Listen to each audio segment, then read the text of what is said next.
Hi అండి, అందరికీ నమస్తే. ఈరోజు రెసిపీ ఏంటి అంటే తొలి ఏకాదశి రోజు ప్రత్యేకంగా స్పెషల్గా చేసుకొని దేవుడికి నైవేద్యంగా పెట్టే జొన్న పేలాల పిండి చూపించబోతున్నాను. అలానే జొన్న పేలాల పిండితో కమ్మటి లడ్డూలు కూడా చూపించబోతున్నాను. వీడియో ఎక్కడ స్కిప్ చేయకుండా చూడండి, చాలా ఈజీగా చేసుకోవచ్చు. స్టవ్ ఆన్ చేసుకొని వాటర్ పెట్టుకోవాలి. వాటర్ చక్కగా మరుగుతున్న టైంలో 1 కప్పు వరకు జొన్నలు తీసుకొని జొన్నలు అయితే వేసుకొని ఉడికించుకోవాలి. జొన్నలు ఎక్కువసేపు ఉడకాల్సిన పని లేదండి. ఒక 2 లేదా 3 నిమిషాల వరకు ఉడికించండి. జొన్నలు ఉడకడం స్టార్ట్ అవ్వగానే స్టవ్ ఆఫ్ చేసేసి ఇలా వాటర్ అనేది ఫిల్టర్ చేసేయాలి మొత్తం కూడా. ఒక క్లాత్ మీద ఈ జొన్నల్ని పరుచుకొని సుమారుగా 3 గంటల వరకు చక్కగా ఫ్యాన్ గాలి కింద ఆరనివ్వాలండి. మీరు రేపు చేసుకోవాలనుకుంటే ఈరోజు నైట్ జొన్నలు ఉడికించేసుకొని ఆరబెట్టేసుకోవచ్చు. నైట్ అంతా ఆరబెట్టుకున్నా పర్వాలేదు. మినిమం 3 గంటలు ఆరితే సరిపోతుంది. ఇప్పుడు స్టవ్ ఆన్ చేసుకొని ఒక గిన్నె పెట్టుకొని బాండి చక్కగా వేడవ్వాలండి. చాలా హీట్ ఉండాలి. మంట హై ఫ్లేమ్లో పెట్టేసి కొంచెం జొన్నలు వేసుకోండి. ఒక గరిటెన్ని జొన్నలు అయితే వేసేసుకోవాలి. వేసుకున్న తర్వాత లైట్గా ఈ విధంగా కలుపుకుంటూ ఫ్రై చేసుకుంటే కాసేపటికి జొన్నలు అనేవి వేగి మనకి ఇక్కడ జొన్న పేలాలు అవ్వడం స్టార్ట్ అవుతుంది. అప్పుడు మూత పెట్టేసి జొన్న పేలాలు అయితే ప్రిపేర్ అవ్వనివ్వాలి. జొన్న పేలాలు మొత్తం అయితే కంప్లీట్గా అవ్వండి. లైట్గా జొన్నలు మిగులుతాయి, అయినా పర్వాలేదు. మంటని హై టు మీడియం ఫ్లేమ్లో అడ్జస్ట్ చేసుకుంటూ జొన్న పేలాలని మనం ఇక్కడ ఫ్రై చేసుకోవాలండి. ఇలా మనము ప్రిపేర్ చేసుకున్న జొన్న పేలాలని ఒక మిక్సీ జార్లో తీసుకొని ఈ విధంగా పిండి అయితే ప్రిపేర్ చేసుకోవాలి. జొన్న పిండి అయితే ప్రిపేర్ చేసుకుందాం. జొన్న పేలాల పిండి చక్కగా మనకి ఇక్కడ మిక్సీలో పౌడర్ అయిపోయిన తర్వాత ఒక గిన్నెలోకి అయితే తీసుకోవాలండి. ఈ విధంగా అయితే జొన్న పిండి అయితే రెడీ అయింది. జొన్న పేలాల పిండి రెడీ అయింది.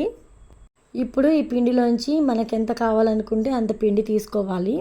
నేను ఇక్కడ ఒక 2 గరిటెల పిండి తీసుకుని 3 టేబుల్ స్పూన్ల వరకు బెల్లం అయితే వేసుకొని 2 యాలకులు వేసుకొని ఇక్కడైతే నేను గ్రైండ్ చేసి తీసుకున్నానండి. ఇలా గ్రైండ్ చేసి తీసుకున్న పౌడర్ని ఒక ప్లేట్లోకి తీసేసుకుందాం.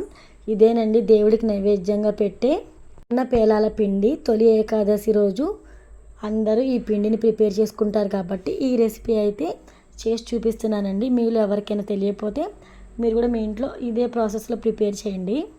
నెక్స్ట్ లడ్డు ప్రిపేర్ చేసుకోవడం కోసం స్టవ్ ఆన్ చేసుకొని ప్యాన్ పెట్టుకొని ప్యాన్ హీట్ అయిన తర్వాత ఒక 1/2 కప్పు వరకు నెయ్యి అయితే వేసుకోవాలండి. నెయ్యి కరిగిన తర్వాత ఒక 15 నుంచి 20 వరకు బాదం తీసుకోవాలి. ఇక్కడ బాదం పప్పులు తీసుకున్నాను నేను. అలానే 1/2 కప్పు వరకు ఎండు కొబ్బరి, 1/2 కప్పు వరకు పుట్నాల పొడి అయితే తీసుకొని మంటను లో ఫ్లేమ్లో అడ్జస్ట్ చేసుకొని చక్కగా ఫ్రై చేసుకొని ఒక ప్లేట్లోకి తీసేసుకోండి.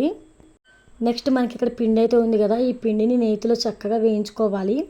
ఎక్కువసేపు వేగాల్సిన అవసరం లేదు, ఎందుకంటే ఆల్రెడీ ముందుగానే ఇక్కడ పేలాలు అయితే చక్కగా వేయించుకొని తీసుకున్నాం కాబట్టి లైట్గా కలర్ చేంజ్ అయితే సరిపోతుంది. ఇలా చక్కగా జొన్న పేలాల పిండిని అయితే వేయించేసుకున్నాం కదా, ఈ పిండిని మిక్సీ జార్లోకి తీసేసుకొని 1 కప్పు వరకు బెల్లం తీసుకోవాలి. స్వీట్ ఎక్కువ కావాలనుకుంటే ఇంకొక 1/2 కప్పు తీసుకోండి. తక్కువ కావాలనుకుంటే 1 కప్పు తీసుకుంటే కరెక్ట్గా సరిపోతుంది. బెల్లం కూడా వేసిన తర్వాత 2 లేదా 3 వరకు యాలకులు కూడా వేసుకొని చక్కగా మనం ఇక్కడ గ్రైండ్ చేసుకోవాలి. ఇప్పుడు ఇలా గ్రైండ్ చేసుకున్న పిండిని మనం ఇక్కడ ఒక ప్లేట్లోకి అయితే తీసేసుకుందాం.